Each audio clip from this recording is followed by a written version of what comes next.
चारों तरफ सन्नाटा पसरा हुआ था। रात के करीब 2 बज रहे थे। अजय अपनी नई नवेली दुल्हन के साथ हाथों में हाथ डाले अपनी नई जिंदगी की शुरुआत के सपने लिए अपने घर की तरफ आ रहा था। कार में अजय और अजय की नई दुल्हन सीमा के अलावा कोई नहीं था।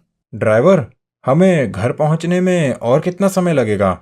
मेरे ख्याल से यहाँ से घर का रास्ता लगभग 2 घंटे का है। एक तो इतनी रात हो चुकी है, सुनसान इलाका है, ऊपर से ये ड्राइवर हाँ में सर हिला रहा है। ये तो मुझे किसी भूत से कम नहीं लग रहा। मुझे बहुत नींद आ रही है। और कितना समय लगेगा घर पहुंचने में? कोई बात नहीं, तुम मेरे कंधे पर सर रखकर सो जाओ सीमा। जब घर आएगा तो मैं तुम्हें जगा दूंगा। सीमा भी अपने पति अजय के कंधे पर सर रखकर सो जाती है। हालांकि दोनों का सफर जारी रहता है। कुछ दूर चलकर अचानक ही अजय की कार खराब हो जाती है। अरे ड्राइवर, गाड़ी अचानक से ऐसे क्यों रोकी? हाँ, मैं तुमसे पूछ रहा हूँ, क्या हुआ? तुम्हें कार चलाना नहीं आता? तुम्हें ड्राइवर किसने रख लिया? इससे अच्छा हम खुद ही आ जाते। अब जब अजय कार से उतरता है तो देखता है कि कार का पिछला दोनों पहिया पंचर हो चुका था और ड्राइवर अजय की शक्ल देख रहा होता है। ऐसे मेरा मुंह क्या देख रहे हो? तुम घर चलो, मैं तुम्हें एक पैसा नहीं देने वाला। जी क्या हुआ? अब हम घर कैसे जाएंगे? मुझे तो कुछ भी समझ नहीं आ रहा। ना जाने किस पागल ड्राइवर के साथ पापा ने हमें यहाँ भेज दिया है। अजय गुस्से में ड्राइवर का कॉलर पकड़ लेता है, लेकिन सीमा ड्राइवर को अजय से छुड़वाती है और अजय से बोलती है, सुनिए, यहीं पास में मुझे एक घर दिख रहा है। चलिए, रात भर तो अब हमें वहीं रहना होगा। हाँ, तुम सही कह रही हो। रात भर तो हमें यहीं रुकना चाहिए, क्योंकि गाड़ी तो अब कल सुबह ही ठीक होगी। और कर भी क्या सकते हैं। अजय और सीमा इतना कहकर उस घर की तरफ बढ़ते हैं जहां से रोशनी आ रही थी और पूरे इलाके में एक अकेला वही घर उन्हें नजर आ रहा था। बड़ी अजीब सी बात है, इतने सुनसान रास्ते में सिर्फ एक यही घर है जहां से रोशनी आ रही है। हमें यहाँ जाना भी चाहिए या नहीं? हाँ हाँ, क्यों नहीं। अगर हमें रात बितानी है तो यहाँ जाना ही पड़ेगा। और देखो, आसपास कोई दूसरा घर भी नहीं है। अब अजय और सीमा जैसे ही वहां पहुंचते हैं तो एक आदमी की नजर उन पर जाती है, जिससे अब अजय बोलता है, सुनिए सुनिए भाई साहब, हमारी कार रास्ते में पंचर हो गई है। कार के पिछले दोनों टायर पंचर हो चुके हैं। अब हम सुबह ही घर जा सकते हैं, तो क्या हमें रहने के लिए रात भर के लिए यहाँ जगह मिलेगी?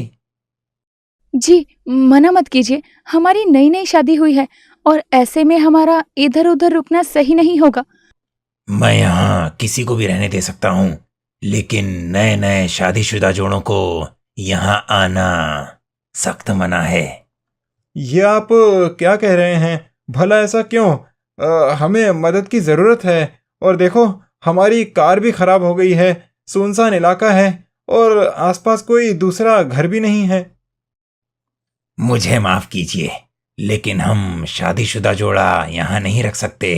इसके पीछे बहुत लंबी कहानी है, बहुत लंबी। मैं आपके आगे हाथ जोड़ता हूँ। मैं अकेला होता तो मैं एडजस्ट कर लेता, लेकिन मेरे साथ मेरी पत्नी है और हमारी अभी अभी शादी हुई है।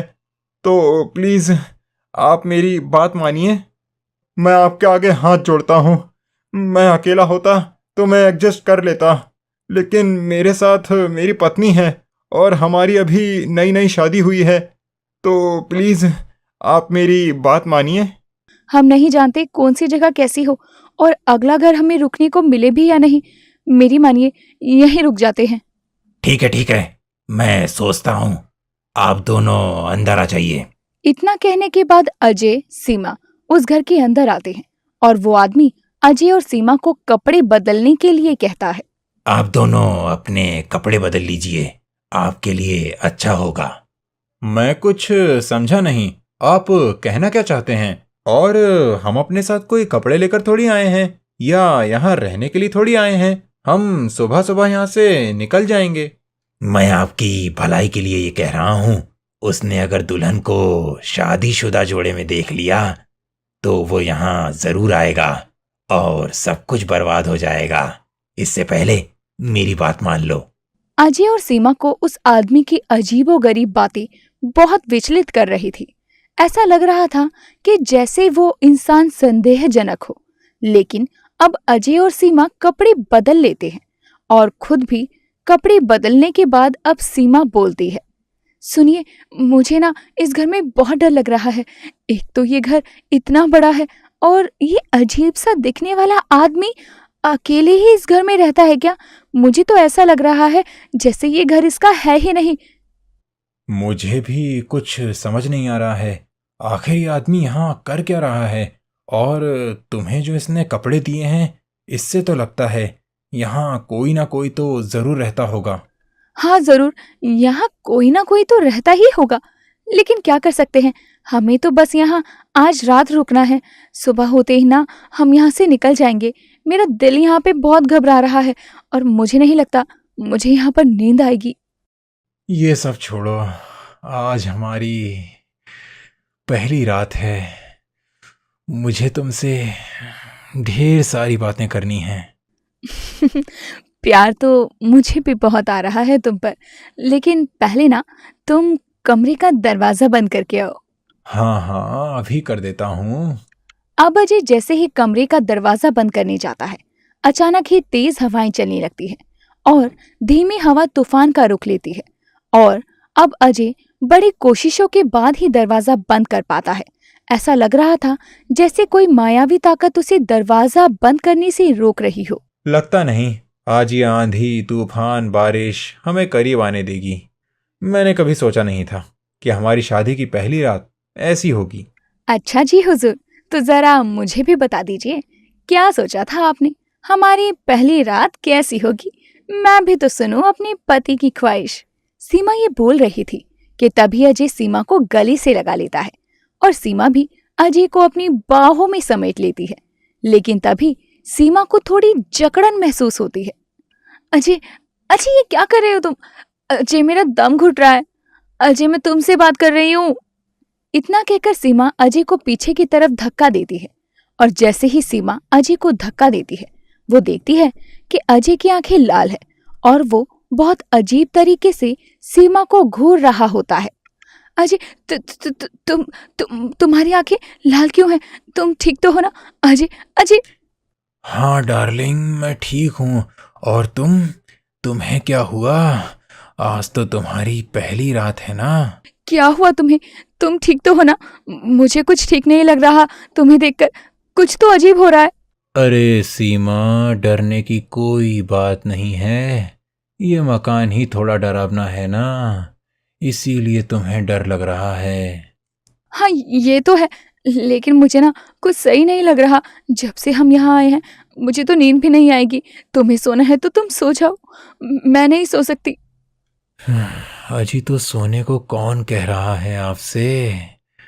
आज की रात खोना है, क्या पाना है, क्या? जब से अजय इस कमरे में आया है तब से मुझे उसका बर्ताव ठीक नहीं लग रहा। कुछ तो गड़बड़ है। वैसे ही ये घर मुझे बिल्कुल भी ठीक नहीं लग रहा और वो आदमी, वो तो मुझे बिल्कुल भी ठीक नहीं लगा। कुछ तो ऐसा है जो कि मैं समझ नहीं पा रही। क्या सोच रही हो सीमा? चलो, आज हमें समय नहीं गंवाना चाहिए। आज हमारी पहली रात है। मुझे बहुत थकावट महसूस हो रही है अजय। मैं आराम करना चाहती हूँ। मुझसे और जगह नहीं जाएगा। बहुत अजीब सा लग रहा है। बेचैनी हो रही है यहाँ आने के बाद। लेकिन मुझे तो नींद नहीं आ रही। मैं सोना तो बिल्कुल नहीं चाहता।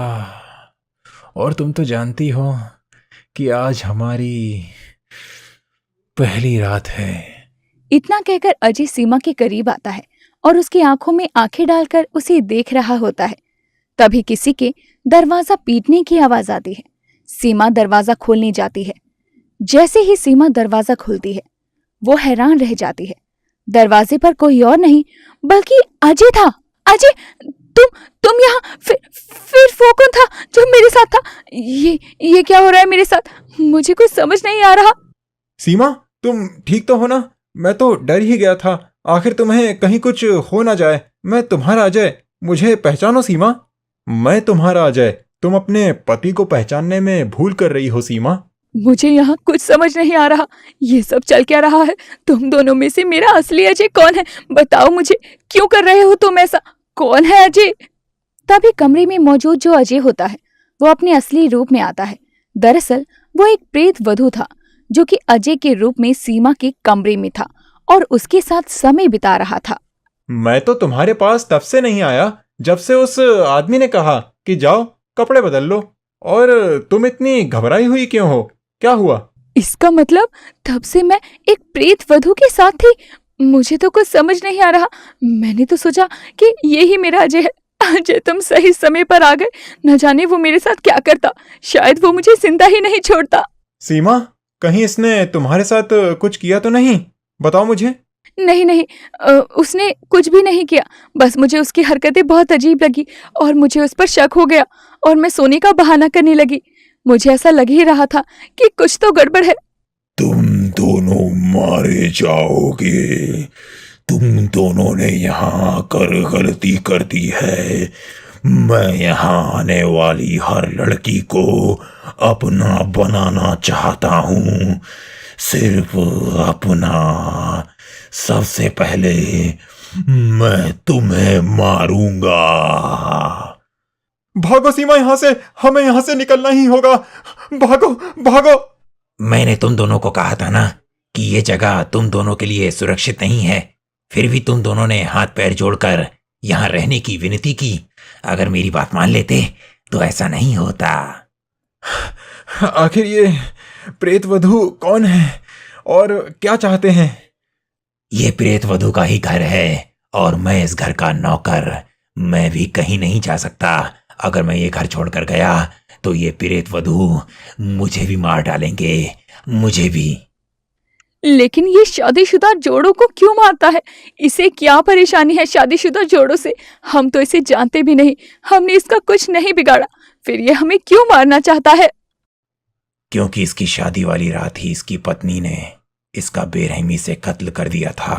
क्योंकि उसने इसे इसकी नौकरानी के साथ कमरे में देख लिया था। तो भला हमने इसका क्या बिगाड़ा है? अब हम अपनी जान कैसे बचाएं? हम तो बस एक रात के लिए यहाँ रुकने आए थे। उस दिन से आज तक ये अपनी पत्नी का इंतजार कर रहा है। अजय, हमें यहाँ से निकलना होगा। मैं नहीं चाहती कि तुम्हें या मेरी जान को कुछ भी हो। जितनी जल्दी हो सके हमें यहाँ से जाना होगा। कहीं भी जाएं, बस यहाँ से चलते हैं। आप दोनों कहीं भी चले जाओ। इससे पहले भी यहाँ कई मौतें हो चुकी हैं। अच्छा होगा कि आप इस प्रेत वधू का अंत कर दो। इतना कहकर वो आदमी अजय के कान में कुछ कहता है और अजय भी अपनी पत्नी सीमा का हाथ पकड़े उसे घर के स्टोर रूम में ले जाता है और आईने के सामने उसकी पत्नी की बड़ी सी तस्वीर लगा देता है, जिसे देखकर प्रेत वधू रोता और चिल्लाता और बिलखता है और एक काली परछाई उस शीशे में समा जाती है। लगता है प्रेत वधू यहाँ से जा चुके हैं। उसकी आत्मा को मुक्ति मिल गई है। अब हमें यहाँ से निकलना होगा। चलो सीमा। हाँ, प्रेत वधू को मुक्ति मिल चुकी है क्योंकि वो अपनी पत्नी को ही इतने दिनों से देखने के लिए तरस रहा था। सीमा, हमारे लिए यहाँ रुकना अब और सही नहीं होगा। चलो हम यहाँ से चलते हैं। हाँ, यही सही समय है यहाँ से चलने का। इससे पहले कि कोई और अनहोनी हो जाए, जितनी जल्दी हो सके यहाँ से निकल जाते हैं। सीमा और अजय जैसे ही घर से बाहर निकलने लगते हैं तो वो प्रेत वधू फिर से उनके सामने आकर जोर जोर से हंसने लगता है और बोलता है, तूने क्या सोचा मैं इतनी आसानी से चली जाऊंगी? नहीं, मैं तुम दोनों को अपने साथ लेकर जाऊंगी। तुम ऐसा क्यों कर रही हो? कभी अजय तो कभी एक औरत। तुमने मेरी अधूरी कहानी सुनी है। मैंने अपनी पति की हत्या तो की, लेकिन खुद को भी मार दिया। जिस नौकरानी के साथ मेरा पति जोर जबरदस्ती कर रहा था, उससे मैं प्यार करती थी। मुझे लड़कियां पसंद थी। मैंने अपने पति को मारने के बाद खुद की भी जान ले ली। इतना बोलकर वो प्रेत वधू अजय का गला पकड़ लेता है और उसे जमीन से कई फीट ऊंची हवा में उठा देता है। सीमा चिल्ला रही थी, लेकिन प्रेत वधू तो एक प्रेत था। उसमें अपार शक्तियां थी। वो चाहकर भी अपने पति को नहीं छुड़वा पा रही थी। तुम्हें अजय को छोड़ना ही होगा। तुमने अपनी पत्नी को धोखा दिया, तभी तो उसने तुम्हें जान से मारने तक का कदम उठाया। तुम धोखेबाज हो। नहीं, उसने मुझे धोखा दिया। उसने मुझे मारा तो मैंने भी उसे जान से मार दिया।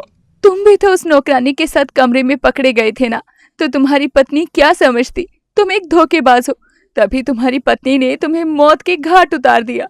मेरे पति को छोड़ दो, उसने क्या बिगाड़ा है? प्रेत वधू को ये सुनकर बहुत गुस्सा आता है। वो जोर जोर से चिल्लाने लगता है। तभी वो आदमी जो घर में रह रहा था, वो प्रेत वधू के सामने उसकी पत्नी की बड़ी सी तस्वीर लाता है, जिसे देखकर प्रेत वधू की आंखों में आंसू और बेचैनी नजर आती है और वो अचानक गायब हो जाता है। उसे मुक्ति मिल चुकी थी, उसे अपने किए का पश्चाताप हो चुका था और यही मुक्ति का मार्ग था।